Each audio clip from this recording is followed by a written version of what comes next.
You're now tuned in to By the Dipshits exclusive content. This is a three-part interview with Jarred Weisfeld O.D.B, last manager.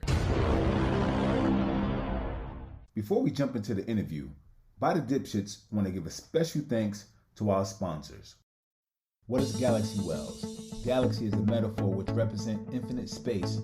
Their goal is to dominate the infinite space in the digital publishing universe. Wells are the major corporation that possess endless amounts of content. What do? They turn content into currency in the digital space, the home of the NFTs. You want to keep your ownership and intellectual property? Then stop what you're doing and go to galaxywells.com.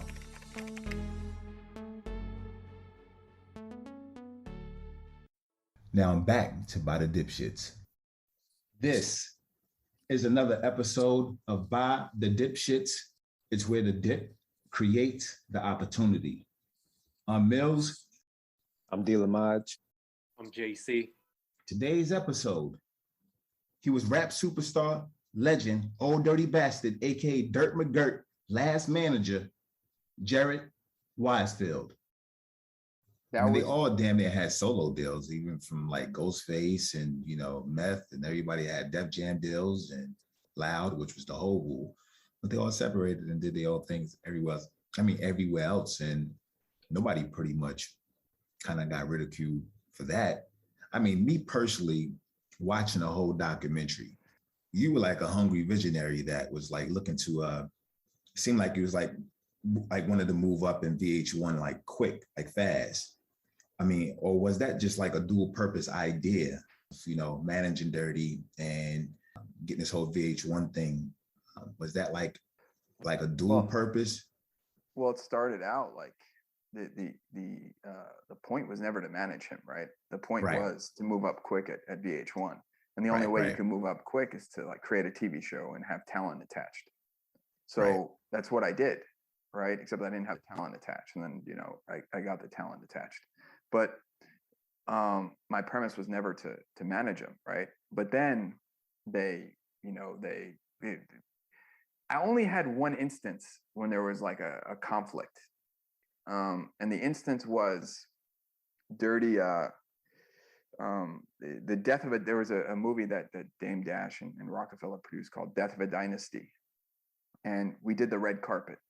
And word came down from the record label that nobody was to speak to Wendy Williams on the red carpet. And Dirty, and I had no idea who Wendy Williams was, right? Like I had no clue who she was.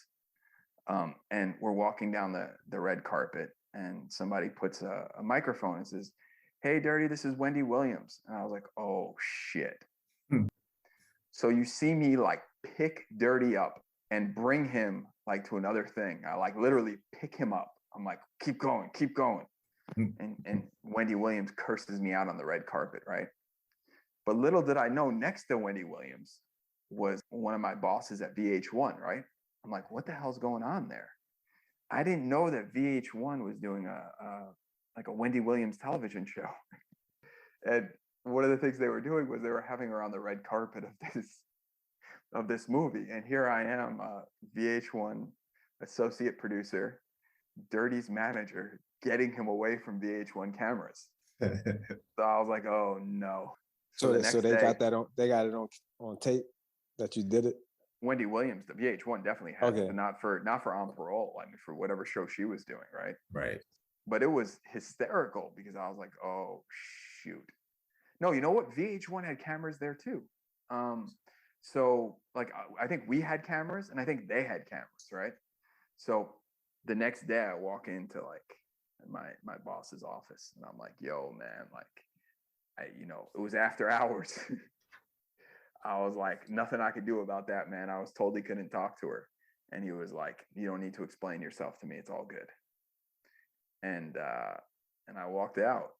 I mean, and then, so it was like stuff like that is like, but the funny part is like, they couldn't get rid of me, right? Because if they got rid of me, then he was going to balk. He was going to leave.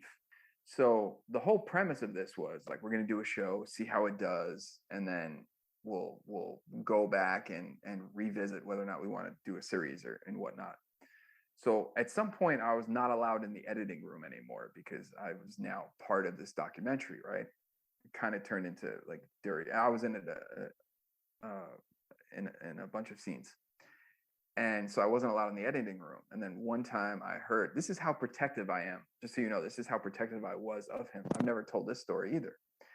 So I go in there and I hear coming up next on Inside Out. I was like, what's Inside Out? So I asked somebody, I'm like, what's Inside Out? They go, oh, it's a new show from the guy from Behind the Music. They go, they're leading off with the Old Dirty Bastard show. I was like, but the Old Dirty Bastard show is its like own show on parole with O.D.B. They go, yeah, it's going to be called Inside Out on parole with O.D.B. I was like, what? That's stupid. So I went in there. I'm like, dude, what the hell? They're like, well, we thought this was what's best for this show, right? We're going to launch it with this. And I was like, nah, man, that's bullshit. Like you're devaluing the show.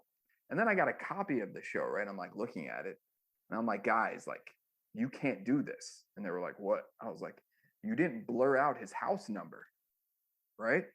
And they were like, what are you talking about? I was like, I am going to I was like, I'm going to go get an injunction if you guys don't blur out that house number. And they go, but we got to go, like this thing's airing tomorrow. I was like, I don't care. Somebody should have realized that his house number wasn't blurred out, right? You know, he's been shot out numerous times. Like his mother lives in that house. What's wrong with you guys? And so I sent them a legal letter to a company that I worked at, by the way. And the legal letter was basically, you got to blur out the house number. And they had no choice but to blur it out. And from there, I knew that I was leaving VH1 because I was so pissed about that Inside Out that I went and I sold a follow-up show to MTV. It never got greenlit, but we did shoot the pilot. And then, you know, we went on and we did a Spike TV show, and, you know, it is what it is. But I knew that our time at VH1 and my time at VH, like our number was up. And just so you know, like, I'm not going to like lie to you guys. Like I wanted to get up quick, right? Get up VH1 quick. And like, I was creating other shows that I was selling to them. And, you know, back then, they weren't the nicest of people, right? They would take ideas and steal them all day long. So the only way you could like not get an idea stolen is if you had the pitch. And I'm not talking about like the development people that were stealing it, right? It was the executives, right? Not like it was three people in particular, but not, you know, like some of the greatest people that I ever met worked at VH1, you know, Brent Hoff, Sean Gottlieb, Shelley Tatro. I mean, those are like three of the most, and Emily Cohen, right? Those are some of the most solid people you'll ever meet in your life. Right. You know, so it wasn't them I'm talking about. It was like other people that were just, you know, their goal in life was to just steal shows. So I had a show stolen from me after I left. And I called up the boss over there at VH1. He brought somebody down, and it was Cozy, you know, the restaurant Cozy was downstairs, and we were talking, and, you know, I was pretty blunt back then. So I said to the guy, I was like, let's cut the bullshit. You stole my show. And he's like, I didn't do anything. I was like, you just happened to do the show with my talent? Like the show that I pitched to you and like Spike TV wanted? You just happen to do the same exact show. And you just happen to ask somebody to give you a different name. I was like, are you crazy? And he was like, what? I was like, look, I'm going to let this one slide. I was like, but there was a young lady that just started working at VH1, I guess, that was there. I was like, she knows it and you know it. And I definitely know it, that you're full of shit, right? I was like, I'll let you get away with this one, but I wouldn't do it again if I was you. And I got up and I just left. And I think I said to him, I was like, you used to do this stuff while I was at VH1? I mean, I'll never forget, like I was in a development meeting, this guy's first day, and somebody pitches, you know, let's do remaking the music video, right? And he's like, that's a terrible idea, right? The next day, that same guy that said it was a terrible idea comes in and goes, I got a great idea. We should do remaking the music video, right? And now everybody in there is dead silent. Like everybody's dead silent. And I raised my hand and the guy goes, yeah. I go, he pitched that to you yesterday. He was like, what? I was like, yeah, he pitched that to you yesterday and you said it was a bad idea. Today you come in, you pitch his idea and you think it's a great idea. What happened in 24 hours? Wait. So you blew him up on the spot and said that? Absolutely. Yeah. Because I knew I was leaving and I couldn't stand this guy. So I was just kind of like, this dude just came up with an idea. Like, what? Like, really? The next day you're going to throw his, like, are you serious? So yeah, I blew up his spot in the entire meeting. I would do it again all day long because what he did isn't right. There you go. So now I think I might have been one of the first people to ever demand getting in cable, they won't give you created by credit because then they have to pay you residuals. Right. So they call it like original concept by. And so I was the first one, and they didn't want to give me original concept by because then they'd have to give it to everybody there that came up with original concept by. But what started happening was they started giving like original concept by credit to people that were creating their own shows, right? Right. But I think my favorite thing is like VH1 like refused to give people executive producer credits on anything, right? So I produced a show called Gone Too Soon on Michael Jackson. It was a movie and based on a New York Times bestselling book by Ian Halpern. And I kid you not, every single person I worked with at VH1 that they like never gave EP credit to, I made them all executive producers on my documentary that none of them worked on. Right? Crazy. So you would have like EP this person, EP that person, EP this person, right? I flooded it with EPs that were my former colleagues at VH1 that never got the credit when they were at VH1. It was my way of saying F you to VH1. These people need credit. Wow. And then later on, I'm telling you, some of the most talented minds came out of, and I'm talking about like from the development side, I'm talking like Shelly, talking about Sean, Brent, Emily, like those are some of like the greatest minds like in television today.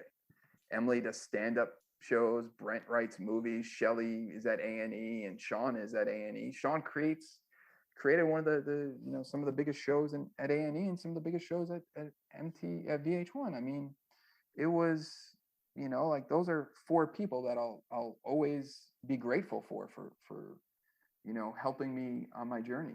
Exclusive content by the dipshits.